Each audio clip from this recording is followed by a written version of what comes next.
By using these long-term climate model scenarios, we can probe the limits of humans' effect on Earth.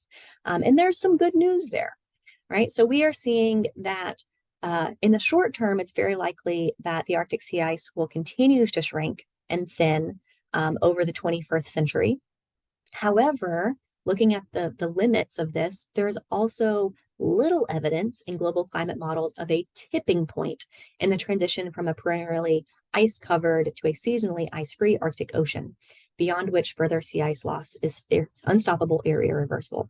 That means that even though in the short term we're seeing more and more ice being lost from the Arctic, it's not irreversible, right? It's not like we're going to pass a threshold that we can never come back from. We can always come back from that. We can always change, like if we do curb greenhouse gas emissions, if we do start carbon sequestration projects, we can bring ice back in the Arctic.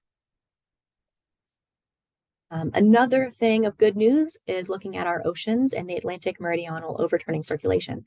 So we know, looking at short-term scenarios, that we are slowing the circulation in our ocean. This is causing our coast to warm up as the heat stays here and Europe to cool down because the heat isn't going there as quickly. But again, there's good news. Even though we're slowing AMOC, it doesn't look like we will ever cause it to totally collapse, right? That threshold doesn't seem to exist, at least based on the long-term models within the 21st century, right? Maybe afterwards.